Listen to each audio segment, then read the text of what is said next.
पढ़ते हैं अपनी नेक्स्ट कमेंट की तरफ, जिन्होंने बोला है जयंती का लाइफस्टाइल। तो हम इनकी कमेंट पढ़ते हैं। देखो नूतन, तुम अब बुरा मत करना अपनी सास को कि अब वो जैसी भी रहे हो पहले, बट अब वो तुम्हारे हर दुख सुख में आ रही है तुम्हारे पास, तो अब तुम भी उनको अपनी माँ जैसी ही मानो।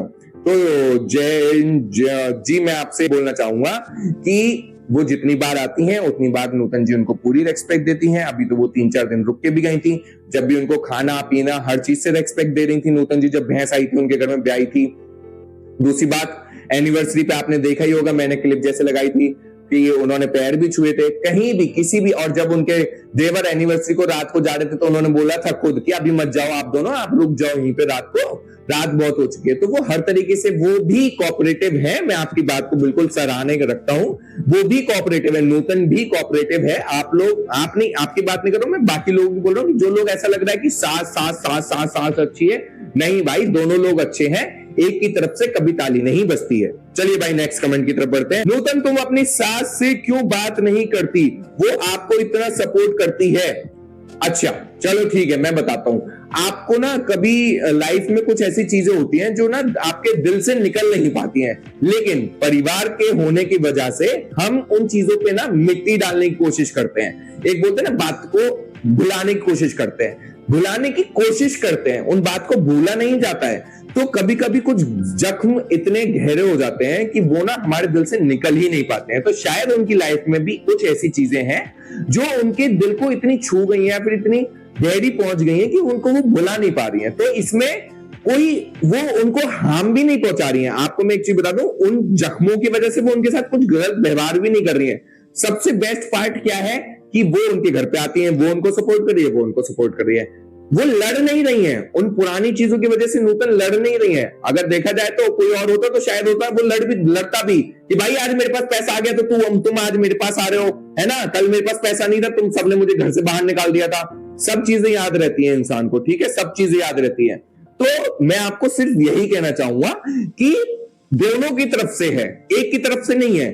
शायद उनके अब दिन अच्छे हो रहे हैं तो इसलिए लोग उनके पास आ रहे हैं, पहले उनके दिन अच्छे नहीं थे तो लोग उनसे दूर भागते थे, उनको निकाल दिया तो उन्होंने रोड पे कैसे कैसे समय बिताया है, कैसे कैसे लाइफस्टाइल जी है, कहां से यहां पहुंची है आज वो, उनको पता है कितना संघर्ष किया है। तो संघर्ष के टाइम पे कोई नहीं था उनके साथ, आज सब लोग खड़े हैं। वो आज भी उनको ये नहीं बोलते कि तुम उस टाइम पे कहां थे, अब क्यों आ रहे हो मेरे घर पे, उन्होंने किसी को ऐसा नहीं बोला है। आज वो आदर भाव सत्कार करती हैं। तो आप लोग ये चीज भी देखा करो। नेक्स्ट कमेंट बढ़ते हैं। 15-28 और लोगों को गाली दो, पब्लिक को बोल रही थी चुल मची है। ओके, मिर्चली लग गई, लोग तुमको कोई गलत नहीं बोल रहा, तुमको अब समझ आया, इतना महंगे का लहंगा संभाल तो नहीं पा रही तुम, और पति को ये यक शर्ट नहीं ली, तुम बात करती हो। अच्छा तो मैं आपको बता दूं, नीशू की दुनिया जी, आपको मैं बहुत क्लियर बता दूं, मैंने बहुत सारे लोगों को रिप्लाई भी किया और बहुत सारे लोगों ने मेरे से ये पूछा है कि भाई तुमने अपनी बहन को ही गिफ्ट दिया, भाई को नहीं दिया, सौरभ जी को नहीं दिया। तो मैं आप सबको बहुत क्लियर कर दूं, मैंने सौरभ जी को भी पैंट और शर्ट भेजी थी, उनको वो शर्ट नहीं पहनी, क्या रीजन था वो मुझे पता है, खैर उनको नहीं मिली, जल्दी में इतना सारा काम होता है, वो भूल गए, कुछ भी हुआ, ठीक है भाई, अंडरस्टेबल है, ठीक है। वो ऐसा नहीं है कि वो अपने पति के बारे में नहीं सोचा। जब वो शॉपिंग करने गई थी ना तो उन्होंने अपने पति को भी बोला कि आप भी एक जोड़ी पैंट शर्ट ले लो, आपको जो लेना आप भी ले लो, लेकिन सौरभ जी ने नहीं लिया। रही बात आप जो लोग बोलते हो ना पति ये करता है वो करता है, भाई भूलो मत, वो जो बाइक थी ना, जो माउंटेन बाइक है, वो नूतन जी ने ही सौरभ जी को पुश किया कि हाँ भाई लो ये गिफ्ट ले लो, तुम बाइक ले लो। वो सौरभ जी की तो बाइक है ना, ऐसा तो नहीं कि कहते हैं वो बाइक सौरभ जी की नहीं है। अब ये लहंगा भी घर में ही आया ना, जैसे बाइक घर में आई है, इस बार नूतन जी के लिए आ गया। इतना क्या प्रॉब्लम हो रहा है कि संभाल नहीं पा रही है तू लहंगे को, तू पहनने चली। भाई जिंदगी में ना कुछ चीजें ऐसी होती हैं, अगर कहते हैं वो जरूरी नहीं कि वो तुम संभाल लो हर चीजों को, है ना, लेकिन आप कोशिश तो करोगे ना, एक बार ट्राई तो करोगे ना। पहन लिया, और जिस घर में वो रहती है ना, जहां से वो उतर रही थी, मैं आपको शर्त लगा कहता हूं आप उस लहंगे को पहन के वहां से उतर के दिखा दो मुझे सही सलामत इतनी हील के साथ, तो मैं आपको गारंटी लिख के दे रहा हूं, मैं आपको इनाम दूंगा जो आप बोलोगी वो। शर्त लगा लो। अरे भाई गिर गई क्या हो गया इसमें, मतलब लहंगा ले लिया तो ही गिरी, ऐसा कुछ नहीं था। 50 लोग उस सीढ़ियों पे से गिरते हैं क्योंकि वो सीढ़ियां हैं छोटी, इतनी जगह नहीं है भाई वहां पे, छोटी सी सीढ़ियां हैं, उसमें लहंगा था इतना भारी, गिर गई नॉर्मल सी बात है। इसमें लहंगा लेने और ना लेने की क्या है, लोगों को गाली देती है, किन से लोगों को गाली दे दी भाई, कौन से लोगों को गाली देती है वो, जो गलत कर रहा है उसको गलत को तो गलत बोलेंगे ना, इंसान को इतना तो हक है ना अपने जीवन में, या फिर वो भी गलत है, किसी को गलत मत बोलो। लोग हमें थप्पड़ मारे, हम दूसरा गाल भी आगे कर दें।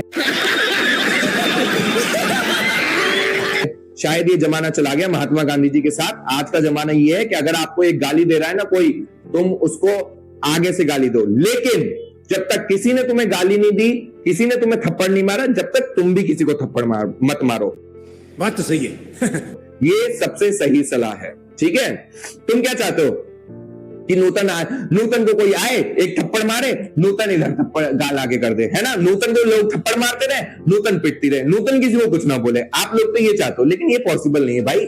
नूतन भी एक इंसान है, उनको भी फील होता है, उनको भी बुरा लगता है, तो आप उनकी भी फीलिंग्स को समझा करो। आगे बढ़ते हैं हिना खान की कमेंट की तरफ। इनकी सास की अगर तारीफ करो तो नूतन को बहुत जल्दी बुरा लगता है, जो सच है वही तो लोग कहते हैं। तो आपको मैं एक बात बता दूं, जो सच है वो लोग नहीं कहते हैं, लोगों का दिमाग मैं पढ़ता हूं। लोग इसलिए सास की तारीफ करते हैं जिससे नूतन जी को जलन हो, नूतन जी को मिर्ची लगे, इसलिए लोग करते हैं कि उन्हें बुरा लगे और हम सास की तारीफ करते रहे, और जब नूतन को बुरा लगेगा तो नूतन कुछ उल्टा सीधा करेगी, सो ये हमारा प्लान सक्सेस। आप लोग बहुत दिमाग से चलते हो और ये मुझे सब समझ में आता है। आप लोग सास की तारीफ, आप जानते हो क्या उनकी सास को, मुझे बताओ, जानते हो क्या? नहीं जानते ना, आपने तो वीडियो में बस एक देखा है ना उनको, आप उनके साथ रह के आए हो, नहीं रह के आए हो ना। रहता कौन है? सौरभ जी, नूतन जी, उनके परिवार वाले उनकी सास के साथ रहते ना। अच्छी हैं, बुरी हैं, कैसी हैं, आपने तो देखा नहीं है। आप लोग से तो शायद आज तक ब्लॉग में ऐसे बात भी नहीं करी, हेलो गाइस मैं नूतन की सास, ऐसे आज तक बात भी नहीं करी, तो आप लोग कैसे बोल सकते हो कि नूतन गलत है सास सही है? मैं तो कह रहा हूं दोनों सही हैं, लेकिन आप लोग एक को नीचे दिखा के दूसरे को ऊपर कैसे कर रहे हो? क्योंकि आप लोग चाहते हो उनके घर में लड़ाई हो, नूतन कुछ उल्टा सीधा काम करें और उनसे आप लोग को मजा आएगा। ये है आप लोग का एजेंडा, और कुछ नहीं है, मैं सब समझता हूं। चलिए भाई नेक्स्ट कमेंट की तरफ बढ़ते हैं। सुनीता जी ने कमेंट करी है, सास के आने पर कोई खुशी नहीं, पैर छू के आशीर्वाद तक नहीं लेता बना। तो भाई साहब सुनीता जी, मैं आपको बता दूं, एनिवर्सरी पर जब केक कट रहा था तो नूतन जी ने पैर छुए थे अपनी सास के, ठीक है ना, और सास के आने पे खुशी नहीं ना दुखी। मेरे को तो समझ में नहीं आया आप कौन सा ब्लॉग देख रहे हो, शायद आप दूसरे किसी लेंस से देख रहे हो ये ब्लॉग, जहां पे आपको ऐसा लगता है कि सास के आने पे उनको खुशी नहीं हुई। और मुझे एक चीज बताओ भाई, जिनके आने से मुझे खुशी नहीं होगी उनको मैं अपने घर में क्यों बुलाऊंगा? अगर ऐसा ही है कि बुलाना जरूरी था तो जरूरी तो 5 साल पहले भी था, 5 साल पहले तो नहीं बुलाया। अब चीजें सही हो रही है ना, जब भी तो उनको खुशी होती होगी ना, जब भी तो उन्होंने अपनी सास को बुलाया ना। और ये पैर ना छूना और ये सब गलत अफवाहें फैलाना बंद करो भाई, ठीक से ब्लॉग देखा करो।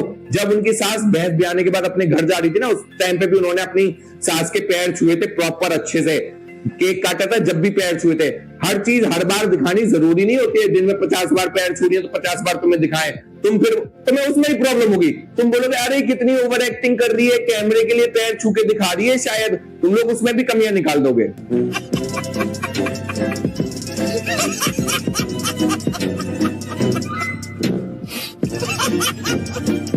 नेक्स्ट कमेंट है निमतारन, सॉरी अनु जी की, निमंत्रण पहले देना चाहिए या बाद में? 16,000 का लहंगा दे लिया लेकिन अपने हस्बैंड के लिए कपड़े नहीं लिए, कैसी वाइफ हो तुम, थोड़ी शर्म करनी चाहिए। तो पहले अपने हस्बैंड के लिए कपड़े लेती, फिर अपने लिए बाद में लेती। चलो भैया ने आपके लहंगे के लिए रुपए भेजे, पर आपको सोचना चाहिए था कि पहले अपने हस्बैंड के लिए कुछ ले लूं फिर अपने लिए। तो आपको मैं बहुत क्लियर बता दूं, आपको बहुत स्पष्ट कर दूं, आपके दिमाग में अगर गलतफहमी हो रही है तो मैं उनमें से नहीं हूं कि मैं एक के लिए दूं। जितनी बार मैं नूतन जी के घर पे गया हूं, मैं दोनों के लिए कपड़े लेके जाता हूं। इस एनिवर्सरी पे मैंने दोनों के लिए कपड़े भेजे थे, ठीक है ना। आपको अगर दिमाग में गलतफहमी हो रही है कि मैंने नहीं दिए, तो मैं आपको बहुत क्लियर कर दूं। दूसरी बात ये, जैसे कि मैंने अभी थोड़ी देर पहले बोला, नूतन जी ने लहंगा लेते टाइम अपने पति को बहुत क्लियर बोला था कि आप भी अपने लिए शर्ट कपड़े पैंट ले लो। उन्होंने बोला नहीं, मेरे को नहीं लेने, क्योंकि मैंने अभी बहुत सारे सिलवाए हैं। उनको जींस नहीं पसंद है, उनको पैंट शर्ट जो सिले होते हैं वो पसंद है। तो उन्होंने बोला मेरे पास है, मैंने बहुत सारे सिलवाए हैं। तो आप लोग ये मत सोचो कि नूतन इतना नहीं सोचती है, बस फर्क इतना है कि हर चीज वो ब्लॉग में आके नहीं बोलेंगी। चलो भाई नेक्स्ट कमेंट की तरफ बढ़ते हैं। नेक्स्ट कमेंट है गायत्री जी की, आप अपनी सास माँ की एनिवर्सरी भी मनाना। भाई हर चीज के लिए, हर चीज के लिए क्या ही बोलूं मैं। सासू माँ की एनिवर्सरी बनाएंगे जब ना, जब सासू माँ उनसे बताएंगी कि हाँ भाई इस दिन मेरी एनिवर्सरी है, इस दिन ये होता है, इस दिन मेरी शादी हुई थी, जब मनाएंगे ना। अब धीरे धीरे टर्म्स एंड उनके जो चीजें थी वो सही हो रही हैं और सही हो जाएंगी तो शायद एक दिन वो मना भी देंगी। उन्होंने अपनी सास की इज्जत करने में कोई कमी नहीं छोड़ती है वो, ठीक है ना। चलिए भाई एक और कमेंट है दीपक कुमार की, नूतन सौरभ आज भी बेचारे गरीब हैं और चल भी गरीबी रही। ओके, नूतन सौरभ आज भी गरीब है और चल भी गरीब रहेगा, कल भी गरीब रहेगा, क्योंकि जो भी चैनल है तुम्हारे वहां सिर्फ तुम्हें ही पता है। बेचारी गरीब आदमी फंसा लिया, बेचारे को एक जोड़ी कपड़े भी नसीब नहीं है नए अपनी सालगिरह पर। नूतन क्या तुम्हारे अकेले की सालगिरह पे एक जोड़ी कपड़े सौरभ को भी दिला देती? क्या सौरभ कोट पैंट पहनना के आया था शादी में जो तुमने लहंगा नहीं पहना था? तो आपको मैं कितनी बार बोलूं, वही सेम चीज बोलूंगा, उन्होंने बोला था। और दूसरी चीज ये कि आप शायद ब्लॉग देखती नहीं है, आप शायद नई नई आई है। आपको मैं बता दूं कि नूतन ही एक ऐसी इंसान है जो सौरभ जी को बोलती है कि आओ एडिटिंग सीखो, आओ यूट्यूब सीखो, मैं तुम्हें यूट्यूब सिखाती हूं, मैं आपको ये बताती हूं। लेकिन सौरभ जी का इंटरेस्ट नहीं है उस चीज में। हर इंसान का हर चीज में इंटरेस्ट नहीं होता है, तो उन्होंने मना कर दिया। और ये क्या है कि बेचारी गरीब है। अगर पति गरीब होता है तो पत्नी भी गरीब होती है, और पत्नी अमीर है तो पति भी अमीर है, ठीक है ना। तो ये लोगों के बीच में आग लगाने का काम मत करो चाची बन के, ठीक है ना। वो चाचियों वाली हरकत नहीं करने का यहाँ पे, जो चाचियों वाली हरकत कर रहे हो तुम कि लो आग लगा दो पति पत्नी के बीच में, बिल्कुल भी मत करो। दीपक जी का बेचारा सारा दिन काम कर रहा था अपनी सालगिरह। भाई उन्होंने भी काम किया था। भाई कौन से ब्लॉग देखते हो यार, एक दिन कैमरा पकड़ेगा तो दूसरे दिन काम करेगा, दूसरे दिन काम करेगा तो पहले दिन कैमरा पकड़ेगा। दोनों ने मिलजुल के काम किया है। और ये घर है, यहाँ पे कुछ कोई एक्स्ट्रा करता है, कोई कम करता है, कोई ज्यादा करता है, कोई ज्यादा करता है, कोई किसी चीज को ज्यादा करता है, कोई किसी चीज को ज्यादा करता है। भाई इसमें क्यों तुम लोग आग लगाने के काम कर रहे हो? मतलब कि जैसे वो सासुमा नहीं होती है, सासुमा नहीं सॉरी चाचियां जो होती है मोहल्ले की, वो चाचियों वाला काम कर रहे हो तुम। नंद बने हुए हो तुम नूतन के, कसम से तुम लोग नंद बने हुए हो नूतन की। सौरभ के लायक नहीं है नूतन, काले होठ वाली औरत बीड़ी सिगरेट पीती है क्या? भाई साहब दीपक जी जरा हमको ये बताइए कि बहुत तगड़ी गुस्सा आई है मुझे अभी, बहुत तगड़ी गुस्सा आई है। मतलब आपके घर में औरतें शायद बीड़ी सिगरेट पीती होंगी, मुझे ऐसा लगता है ना। जब भी आपको दूसरे किसी के घर की औरत बीड़ी सिगरेट वाली लग रही है, आपके घर में पीते होंगे ना, जब भी तो आप कहते दूसरे की औरत को ऐसे बोल सकते हो कि भाई तू बीड़ी सिगरेट पीती है क्या। भाई थोड़ा आदमी हो ना, आदमी वाली सोच में रहो ना, थोड़ा दिमाग से बोला करो, ठीक है ना। तुम्हारे घर की औरत के लिए अगर मैं ऐसा कुछ बोलूं, अगर तुम्हारी शादी होगी तुम्हारी पत्नी के लिए मैं ऐसा बोलूं, तो तुम्हें कैसा लगेगा मुझे बताना। बीड़ी सिगरेट पीती है औरत, आए बड़े बकवास ना किया करो, मेरा दिमाग नहीं खराब करना। दिमाग ही खराब कर दिया, छोड़ो आगे कमेंट नहीं पढ़ रहा मैं। यार थोड़ा शर्म लिहाज रखो यार, थोड़ा ठीक से बोला करो यार। तुम किसी की वाइफ, किसी की बहन, किसी के लिए भी तुम उल्टा सीधा बोल दोगे और कहते हैं लोग सुन के बैठ जाएंगे।